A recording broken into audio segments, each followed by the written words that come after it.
Quisiera este mes meditar sobre algo que no tiene nada que ver con el momento cronológico que vivimos. Estamos en diciembre y todo habla de Navidad, ¿verdad? Bueno, estamos todavía en noviembre, pero a punto de entrar en diciembre, finales de noviembre, y la Navidad es lo que manda.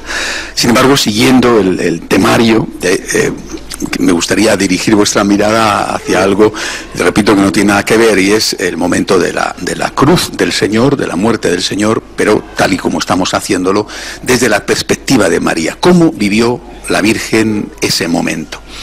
Y me gustaría fijarme en tres virtudes que la Virgen aplica en ese momento: la fe, la esperanza y el amor. Pero para entenderlas, cómo la Virgen vive esas virtudes, creo que hay que entenderlas desde otra virtud, desde la humildad. Yo siempre, desde hace muchos años y cada vez más, ante cualquier cosa, lo que hago siempre es preguntarme por qué sucede. ¿Por qué pasa lo que pasa? No qué pasa simplemente, sino por qué pasa lo que pasa. Y creo que si no logramos entender el porqué de las cosas, de alguna manera estamos condenados a repetirlas o a no sacarles el provecho debido.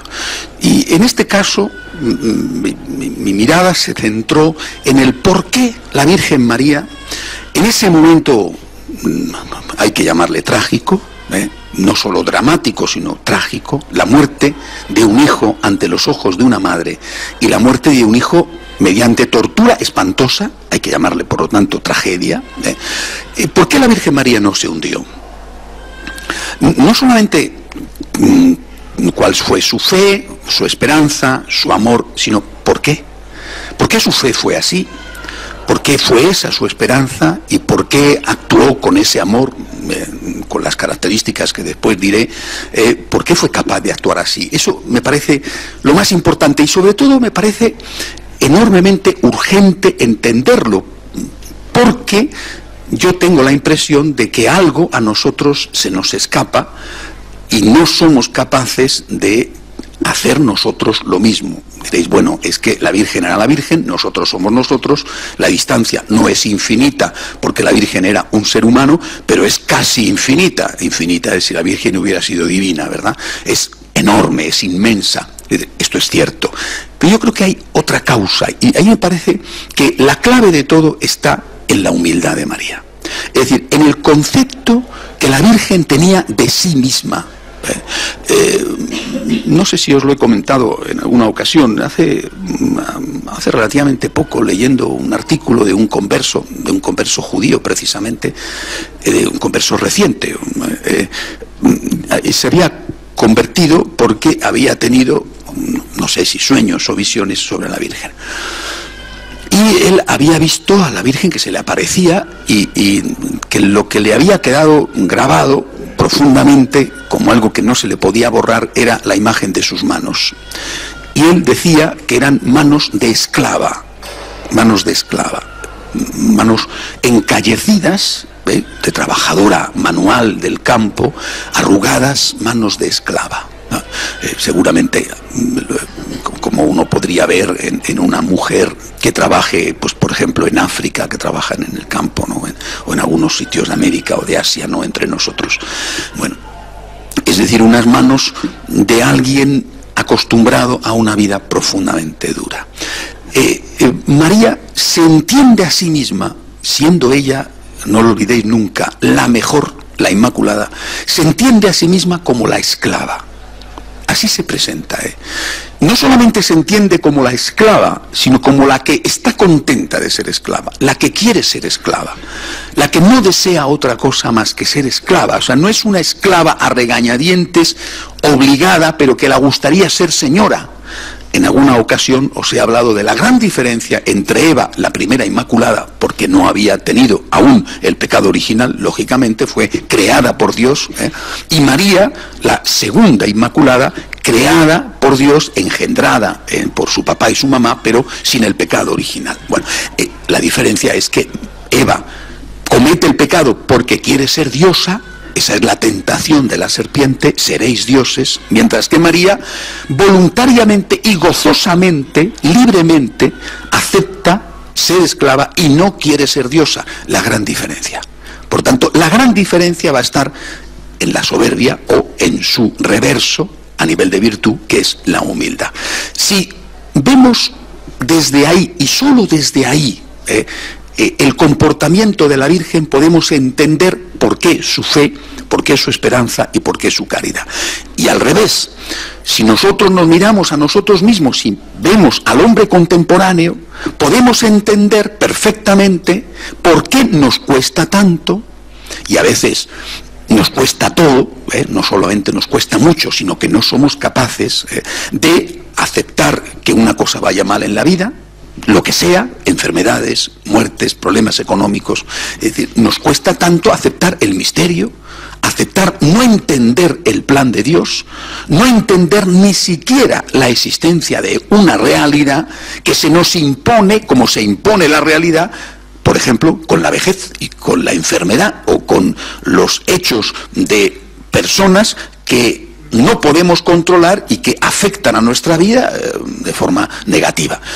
Esta actitud típica del hombre contemporáneo, no solo del hombre contemporáneo, pero creo que en nuestra época, llegando a la cima de la soberbia, la actitud propia y típica del endiosado, de aquel que se considera un igual o un superior a Dios y que por lo tanto no va a aceptar de ningún modo el misterio. Va a estar continuamente pidiendo explicaciones. Soy un igual y no acepto nada que no pueda entender, y por supuesto no voy a aceptar tampoco nada que no me convenga, porque lo que no puedo entender no me conviene y lo que no me conviene no lo entiendo. Yo creo que este es el punto fundamental. Por tanto, vuelvo a lo que os decía en un inicio. Cuando uno contempla a María al pie de la cruz, puede quedarse simplemente admirado y con la boca abierta. Es decir, qué barbaridad, qué ejemplo, qué maravilla. Esta madre que no se hunde y que no se desespera, aunque está viendo la tortura de su hijo único. Qué maravilla, qué admiración, qué ternura. Vale, esto es algo común, habitual, que se nos produce a todos. Pero esto es una mirada superficial. Hay que preguntarse por qué ella lo hizo y yo no. ¿Por qué ella lo hizo y a nosotros en general, más o menos, nos cuesta tanto? ¿Es que somos distintos? En el sentido de que a ella no le dolía perder a un hijo y a nosotros sí, por ejemplo. A ella no le dolía enfermar o ser pobre y a nosotros sí. ¿Esa es la causa? Evidentemente esa no es la causa. ¿Dónde está, por lo tanto, la raíz de la diferencia? Es fundamental entenderlo. Porque entendiéndolo podemos empezar a prepararnos. Digamos que nunca podremos ser como ella, pero podemos parecernos un poco. Mientras que si no lo entendemos, lo más que podemos hacer es admirarla, y naturalmente quererla y pedirle que interceda por nosotros. Pero nunca podremos emprender el camino de la imitación de María. El camino de la imitación de María pasa por entender el por qué ella, en ese momento cumbre, como antes lo habíamos visto, por ejemplo, en Belén, cuando llega y no encuentra sitio en la posada y tiene que dar a luz a su hijo en una cueva de ovejas, el por qué ella, delante de ese misterio que le está zarandeando todo, ella, sin embargo, no se revela. Ella lo acepta. Yo creo que la clave está en el concepto que María tiene de sí misma, que es radicalmente distinto al concepto que nosotros, los hombres modernos, en general, nosotros en particular, tenemos de nosotros mismos. ¿Quién soy yo? ¿Quién me creo que soy yo? Ahí está la cuestión. ¿Quién soy yo? ¿Quién me creo que soy yo? ¿Quién era María? ¿Quién se creía María que ella era? ¿Quién quería ser María? ¿Y quién quiero ser yo? Si yo me entiendo a mí mismo como un dios o como un diosecillo, si yo soy un endiosado, que me considero muy importante, aunque realmente no lo sea, ¿verdad? Pero me lo considero, todo el mundo se considera muy importante. Si yo me considero muy importante, no voy a aceptar no entender, no voy a aceptar el misterio de nada, y por lo tanto, delante de cualquier cosa que suponga una incógnita, y todo sufrimiento supone una incógnita, yo me voy a rebelar. Y mi rebeldía va a generar un dolor añadido. Este dolor añadido no lo tuvo la Virgen. La Virgen tuvo el dolor espantoso de ver morir a su hijo, pero no tuvo el dolor añadido de sentir que Dios la estaba cometiendo a ella, y por supuesto a su hijo, una injusticia. Nosotros tenemos el dolor de nuestros problemas, que no suelen ser tan horribles como ver matar a un hijo mediante tortura delante de tus ojos, ¿verdad? Pero son al fin nuestros problemas, y tenemos el dolor añadido de experimentar cualquier problema como una injusticia. Hace unos días vi una imagen, estaba yo fuera de España, pero vi por internet, eran justo antes de las elecciones del pasado domingo, y vi por internet unas imágenes, me parece que eran de Madrid, de los indignados haciendo su campaña electoral, ¿verdad? Y había una pancarta que me pareció representativa del hombre contemporáneo, no solamente de ese manojo de individuos, sino del hombre contemporáneo en general. La pancarta decía: pienso, luego exijo. Hacía referencia al cogito ergo sum de Descartes, ¿no? Pienso, luego existo. Descartes se equivoca. Descartes es un racionalista que considera la existencia ligada al pensamiento. A pesar de que era católico y católico practicante, se equivoca. Nosotros, católicos, hubiéramos dicho amo, luego existo. Y en el amor hay pensamiento más actuación. Esta es la diferencia radical. El racionalismo considera al hombre solo como un ser pensante, mientras que el catolicismo considera al hombre como un ser pensante y actuante. No solo como un ser actuante sin pensamiento, porque eso es un animal. El hombre es un ser que piensa y actúa en función de lo que piensa. El pensamiento te lleva a la actuación. Descartes se introduce durante muchos siglos, por desgracia, a todo el pensamiento europeo en un racionalismo donde, teniendo la cabeza bien amueblada, ya es suficiente. La cabeza va por un lado y la vida va por otro, como estamos cansados de observar. Mientras que para el cristianismo, cuando no hay unidad entre cabeza y vida, esa incoherencia precisamente rompe mi naturaleza, me hace menos hombre. Pero al fin, Descartes habla de pensamiento como base de la existencia, mientras que ahora, en este momento, la base de la existencia es la exigencia. La clave está en la exigencia. Yo, en la medida en que exijo, soy un ser humano. En la medida en que exijo, soy persona. Hemos convertido al hombre no en alguien que piensa y actúa, modelo católico, o en alguien que piensa, modelo racionalista, sino en alguien que exige. Soy hombre si exijo. Esto es una perversión del planteamiento incluso antropológico del ser humano. Cuando uno ve esto y ve que ese es el hombre contemporáneo, es decir, ese es el joven de hoy. A grandes rasgos, por supuesto, no digo todos los jóvenes, ni mucho menos, pero ese es el joven de hoy, y no solamente el joven, es decir, no solamente el que tiene 20 y tantos años, sino también muchos otros. Es decir, yo me entiendo a mí mismo como alguien que vive permanentemente reivindicando derechos. Por ejemplo, en esa pancarta no decía pienso, luego me exijo. El me exijo está totalmente descartado de la filosofía moderna. Porque el me exijo implica otra cosa que es un tabú, implica obligación.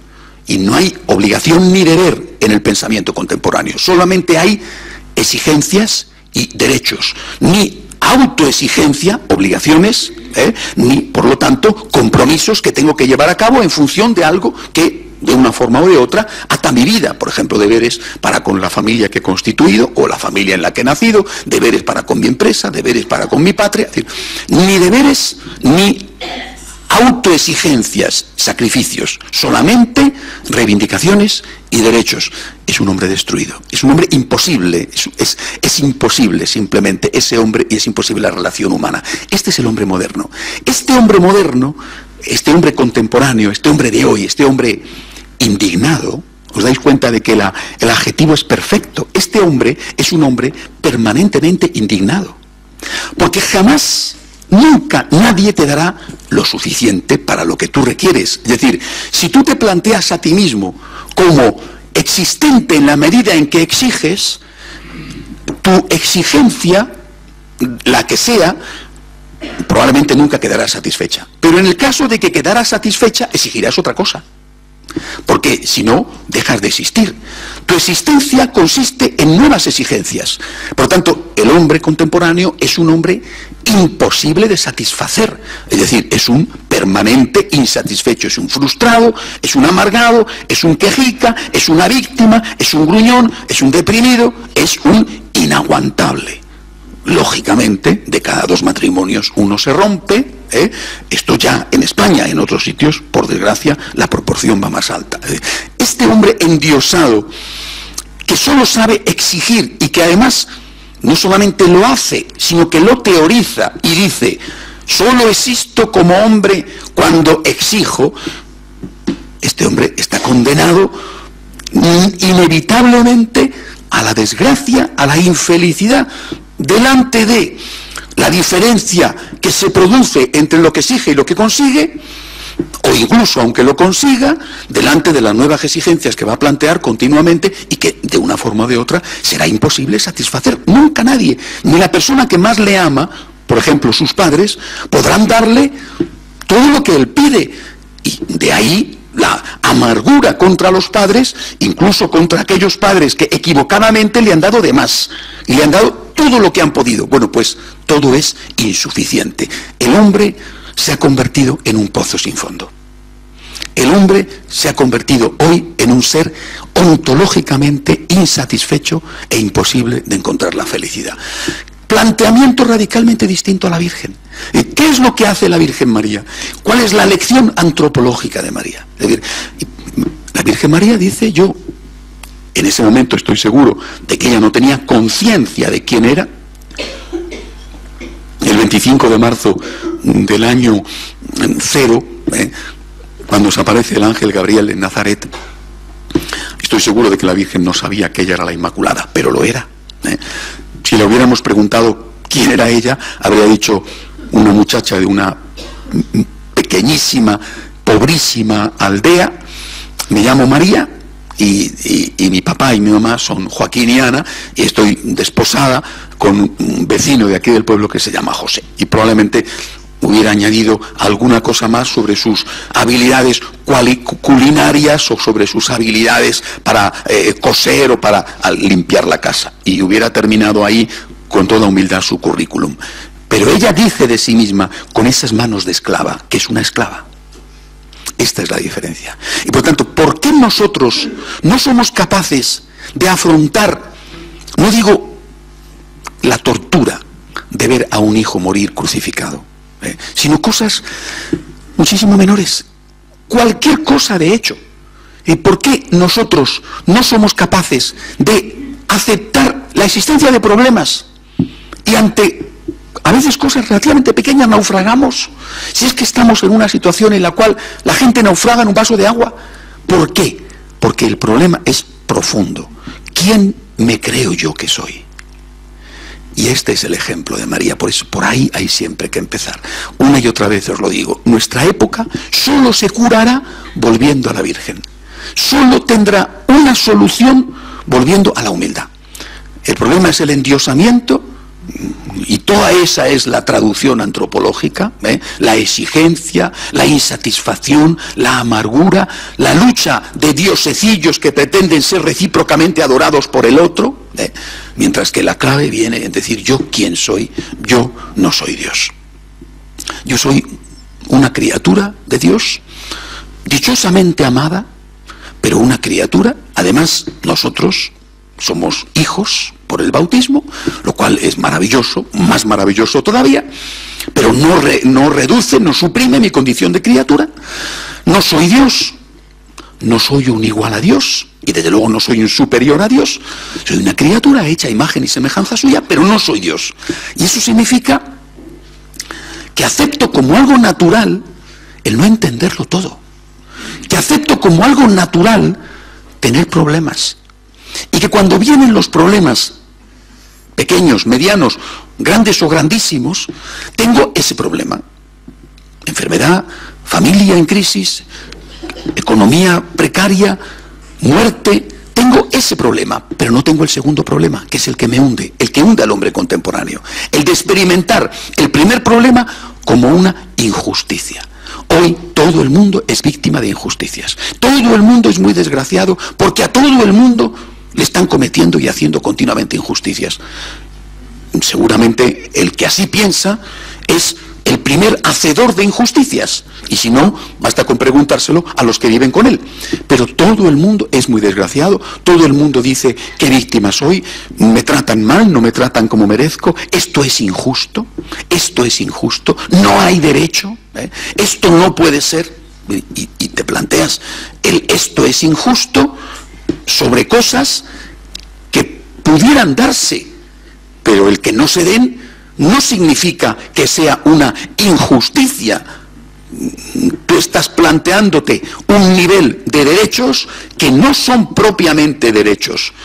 Se puede dar la salud, pero el hecho de que no tengas salud porque te ha venido un cáncer o porque tienes 80 años y tienes un deterioro natural en tu cuerpo no es una injusticia. Podría darse que tuvieras salud, pero el hecho de que no la tengas no es una injusticia. Para nosotros hoy todo es injusto. Cualquier sufrimiento es injusto. Cualquier problema es injusto. Una injusticia. Tenemos el problema en sí y la injusticia añadida. Y esto es lo que nos rompe. El ser humano endiosado, ensoberbecido, el ser humano que se considera ser humano en tanto que exige supuestos derechos, supuestos. A veces hay que exigir verdaderos derechos, pero exigimos supuestos falsos, inventados o agigantados derechos. El ser humano es una criatura muy desgraciada hoy en día. María, en cambio, dice: yo soy la esclava del Señor. Yo le digo al Señor que no tiene por qué darme explicaciones. Dios es Dios y yo no soy Dios. Y yo no tengo ninguna pretensión de entender a Dios. Estoy aquí para que Dios me diga lo que tengo que hacer y estoy muy feliz de obedecer a Dios. Eso no significa que no me cuesten las cosas. Me cuestan mucho. Y repito, vemos a María al pie de la cruz, o vemos a María llegando a Belén y no encontrando sitio en la posada para parir, y vemos a una mujer que sufre y que la cuestan mucho las cosas. La cuestan mucho esas cosas. Tiene el problema en sí, pero no tiene el problema añadido de decir: esto es una injusticia, no hay derecho, voy a ponerme en crisis de fe, voy a decirle a Dios que no vuelvo a saludarle nunca más en la vida. Es decir, la rebeldía de Satanás, la rebeldía fruto de la soberbia, que al separarte de Dios te priva de la ayuda de Dios para poder llevar adelante la primera cruz, la que con la ayuda de Dios sí que podría llevar. Separándote de Dios mediante ese concepto equivocado de injusticia, te quedas a solas con tu cruz. Ya no puedes ni siquiera llevar la primera cruz ligera o dura que con la ayuda de Dios sí que podría llevar. Esto es la clave de por qué nos pasa lo que nos pasa. Desde aquí, y solo desde aquí, podemos entender a la Virgen María al pie de la cruz. Vamos a ver cómo vivió ella la fe, la esperanza y la caridad. La fe de María fue, ante todo, en ese momento, un acto de confianza. La fe es una virtud que tiene distintas facetas. Hay una faceta intelectual, aceptar unos principios, por ejemplo, dogmáticos. Es una faceta importante, muy importante. Lo que pasa es que prácticamente para la mayoría es la única faceta que existe. En realidad esa es la faceta intelectual, la faceta vivencial es otra cosa. Fe, sinónimo de confianza. Yo confío en Dios. María no puede decir el Viernes Santo: yo confío en Dios, si no es porque lleva siempre diciendo: yo confío en Dios. Es decir, el Viernes Santo, en la Virgen se cumple lo que Jesús había dicho: quien no es fiel en lo poco no puede ser fiel en lo mucho. En el Viernes Santo se celebra la gran competición de la Olimpiada, y va a vencer aquel que ha hecho muchos entrenamientos. Los entrenamientos son los que te van a ayudar a vencer en esa hora. Si no has hecho los entrenamientos, En esa hora tú no compites y vences. María ha hecho sus entrenamientos. Primer entrenamiento con el ángel, entrenamiento cuando tiene que ella o su mamá o su papá contarle a San José que está embarazada del Espíritu Santo, entrenamiento con Santa Isabel, entrenamiento en Belén, toda su vida de entrenamientos, de confianza. Señor, yo confío en ti. Yo no entiendo, pero me fío. Soy la esclava. Es que no te pido explicaciones. Hombre, si me las das, estupendo. Si yo entendiera, sería más fácil. Te lo agradezco, francamente. Pero no me tienes que dar explicaciones, yo soy la esclava. Señor, yo no soy igual que tú. Es que yo no quiero ser diosa. Es que esta es la diferencia esencial. Yo soy el siervo del Señor. Yo no soy Dios. Yo no quiero serlo, Señor.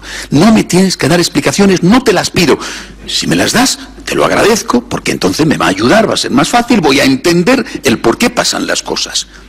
Quizá un ángel en algún momento tocó el corazón de María, o quizá la Virgen, en aquella hora de tinieblas espantosa, en aquella hora en que el cielo se oscureció, ¿verdad? En aquella hora quizá la Virgen echó mano de la memoria y se recordó 33 años antes con su bebé en los brazos en la cueva del ganado, y se recordó cuando estaba angustiada pensando dónde iba a dar a luz, y después se abrió el camino y al menos allí pudo tener a su hijo. O se recordó los momentos dulces en Nazaret mientras el niño crecía y se hacía un hombre. Bueno, no lo sabemos. Seguramente, repito, de la memoria sacó una parte de fuerza para la confianza, para la fidelidad. Pero para mí, en este momento, la fe de María es la fe de la confianza. Dios mío, confío en ti. No se puede afrontar la cruz en la vida si no es desde esta perspectiva. Dios mío, confío en ti. Confío significa acepto. Y significa acepto sin entender. No nos está pidiendo Dios que aceptemos absurdos o que aceptemos imposibles. Nos está pidiendo que nos fiemos de Él. Tenemos experiencia. María, repito, la tenía. Se había entrenado. No llega de repente al Viernes Santo. El Viernes Santo sucede 33 años y 9 meses, más o menos, después de la encarnación del Señor. Por lo tanto, ha habido un entrenamiento de fidelidades en lo poco, que resulta que no era tan poco, para estar preparada para la gran prueba, para la gran hora del Viernes Santo. Ha estado entrenándose y ahora dice, me abandono en ti. Pero lo puede decir, insisto, porque tiene este concepto de sí misma. ¿Quién soy yo? Yo no soy Dios. Hacedlo vosotros también. Hacedlo vosotros en vuestras horas oscuras. Yo soy una criatura, yo no soy Dios, yo soy una criatura, estoy contento con ser una criatura, acepto el misterio de no entender a alguien que es más grande que yo. Dios mío, me abandono en ti. En nuestro método de oración este es siempre el primer punto. Señor, yo confío en ti. Como María, yo confío en ti. ¿Y por qué confío en ti? Porque tú eres Dios y yo no lo soy. Y yo me he abandonado en tus manos de Creador y de Padre. Dios mío, yo confío en ti. Segundo punto, la esperanza de María. La esperanza de María el Viernes Santo era la mañana de Pascua. La esperanza de María era la esperanza en que Cristo cumpliría su promesa de que iba a resucitar. La esperanza de María era por un lado, certeza de que su hijo no la había engañado cuando a ella, como a los apóstoles, les había dicho que iba a venir la resurrección. Esa era la esperanza de María, pero a la vez era la esperanza de una mujer humilde. Nosotros somos personas a las que les cuesta mucho esperar. La esperanza es una virtud, como la fe, enormemente difícil en nuestra época. Nos gusta tenerlo todo atado y bien atado. Es decir, no confiamos y por eso somos desconfiados. No solamente con Dios, sino también con el prójimo. Desconfiamos. Queremos tener seguridades. Unas seguridades jurídicas, unas seguridades legislativas, unas seguridades de papeles firmados, unas seguridades de amores eternos, bueno, seguridades. No digo que no sean necesarias esas seguridades en la vida cotidiana, ¿no? Es decir, no podemos firmar, os digo, entregar, qué sé yo, un bien sin hacer por lo menos una firma ante notario. Bueno, pero más allá de eso, creo que hay un problema, repito, profundo, ligado al concepto que tenemos de nosotros mismos. Nos cuesta mucho esperar, nos cuesta mucho confiar. Si Dios te lo ha prometido, sí, pero lo ha prometido, pero ¿y cuándo lo va a cumplir? Pero te lo ha prometido. Sí, pero ¿cuándo? Yo quiero que sea ya. Quiero que sea ahora mismo. Pero si Dios te ha prometido que esta persona que ha muerto está viva, si te lo ha prometido, si es cuestión de tiempo, fíate, ten esperanza, va a resucitar, te vas a ver de nuevo con Él. No, pero yo quiero que sea ya, ahora mismo. No somos capaces de esperar. No somos capaces de aceptar el factor tiempo. Queremos que todo sea automático, inmediato, aquí y ahora, porque en el fondo no confiamos. No confiamos en el prójimo, ni siquiera muchas veces en el prójimo próximo, a veces el más querido prójimo. Es que no confiamos en Dios, ¿no? Y por lo tanto, como no confiamos, no esperamos. Dios ha prometido, y eso nos parece un engañabobos, un cuento chino. Al no tener esperanza, tenemos naturalmente lo contrario, desesperanza, desesperación, y ante una situación dolorosa como por ejemplo la muerte, esa desesperación se convierte en depresión, en amargura. No le voy a volver a ver, ha desaparecido para siempre. Pero oye, si esto lo dice un ateo, lo entiendo.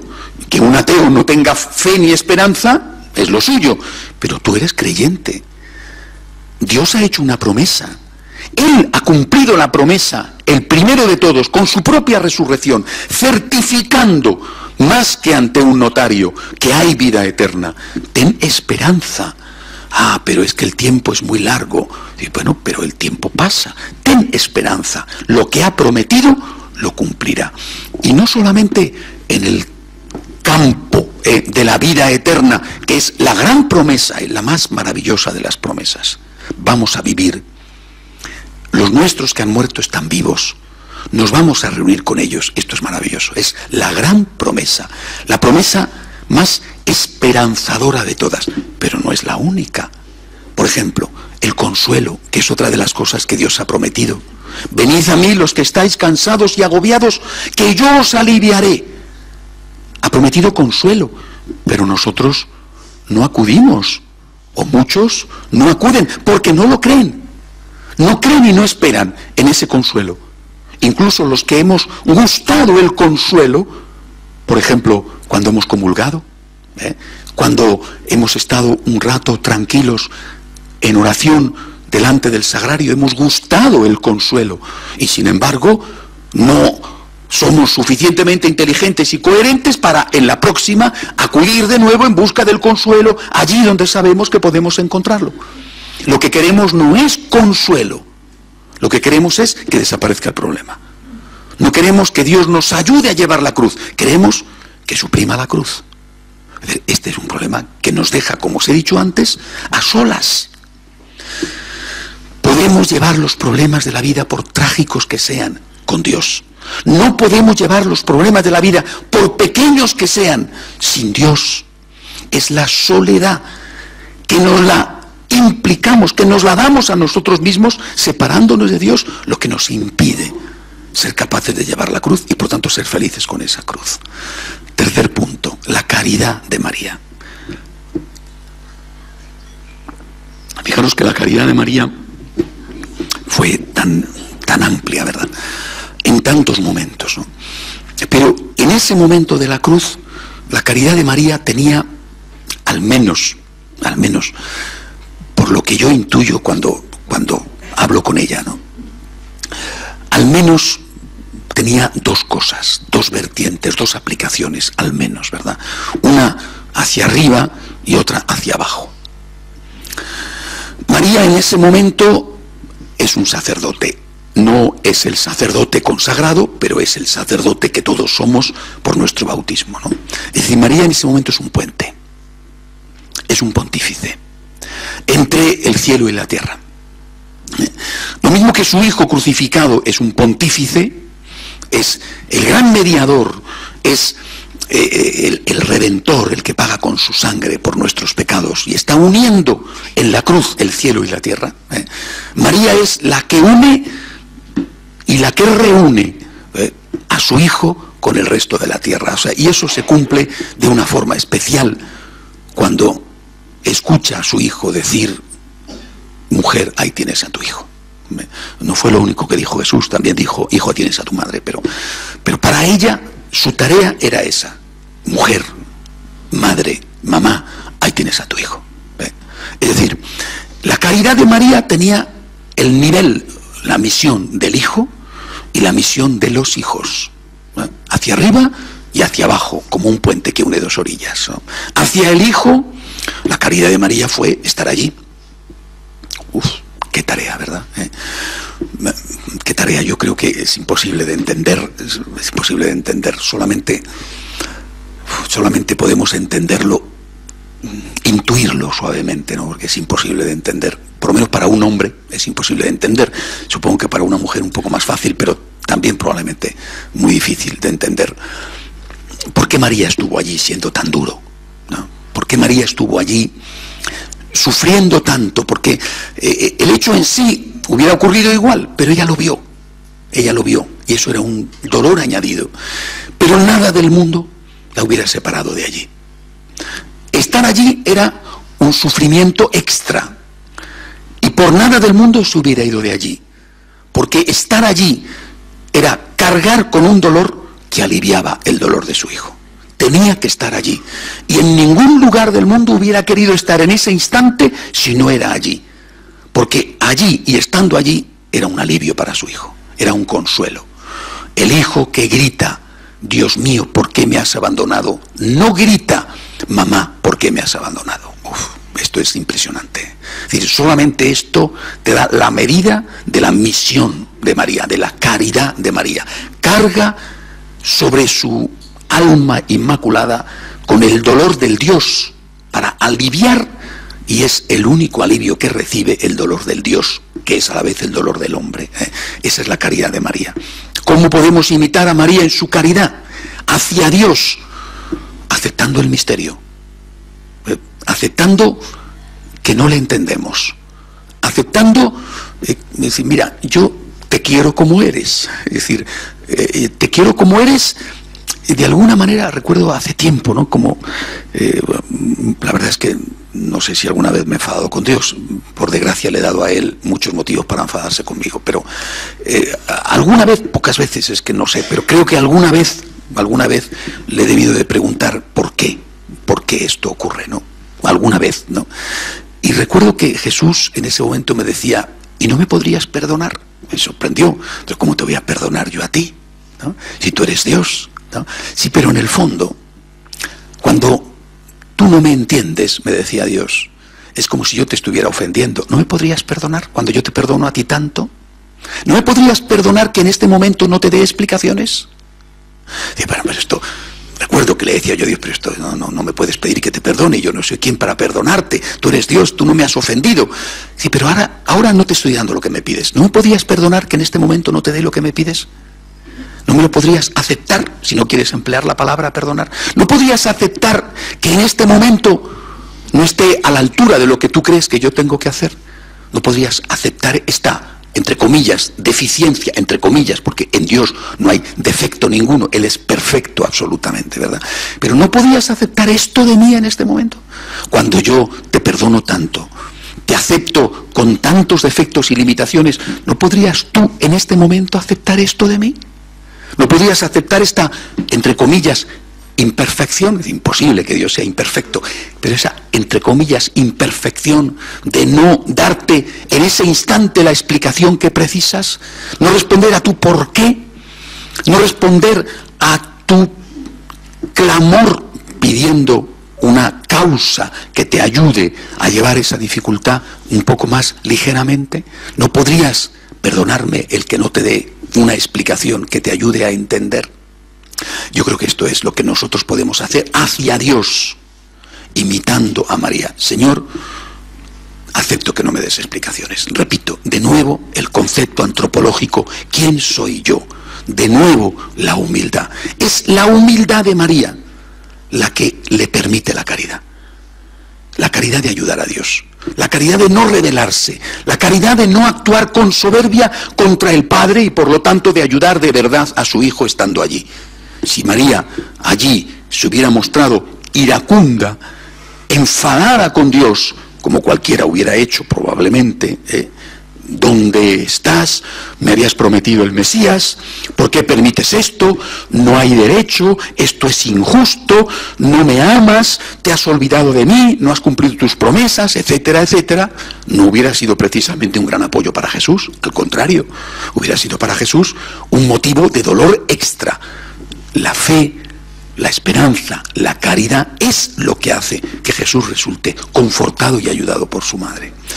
La otra vertiente hacia nosotros, y esa es una vertiente también asombrosa. Jesús no le encarga que cuide de los santos, si es que existían o existen en el sentido pleno del concepto santo, porque solamente en ese sentido podríamos hablar de Jesús y de María, porque ella es la Inmaculada. Le pide que cuide de los pecadores, de nosotros, de Juan, que estaba ahí al lado, de nosotros, pero nosotros somos los asesinos de su hijo. ¿Os imagináis que una madre tenga que cuidar voluntariamente a quien ha torturado a su hijo? Esto es algo fuera de toda lógica, de toda posibilidad, ¿verdad? Es algo que va más allá de lo que un ser humano es capaz de hacer. Y sin embargo esto es lo que Jesús le está pidiendo a María. Y es lo que María hace. Por lo tanto, el amor, la caridad de María hacia arriba fue el fruto de la fe. Estoy aquí y no hago preguntas. Me uno a ti y te ayudo a que aceptes el no entender. Nuestra imitación de esa caridad de María es hacer nosotros lo mismo. Señor, te, entre comillas, perdono, es una palabra muy poco apropiada, por eso la entrecomillo, pero Señor, acepto el tiempo, acepto el silencio, acepto el misterio, acepto la injusticia, la calumnia, acepto todo esto que me hiere y que me hace daño. Acepto, Señor, que tú esto lo permitas. Lo acepto porque viene de tu mano, porque tú lo permites, porque seguramente tú tienes unos planes que yo no entiendo. Lo acepto, Señor. Ahora, hacia el prójimo, la caridad de María es el perdón. El perdón, naturalmente con otras cosas, ¿no? Pero sobre todo el perdón.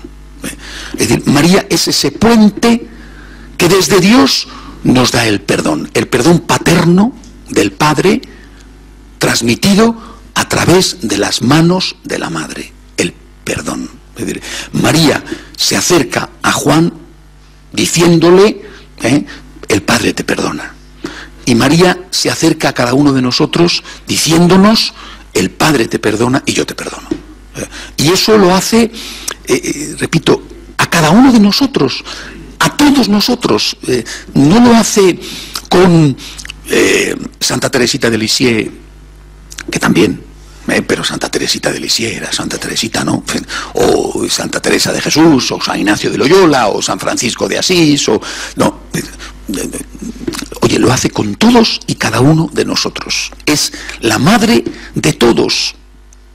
Ahí tienes a tu hijo, significa, en ese, el que sea, está tu hijo. En Judas está tu hijo.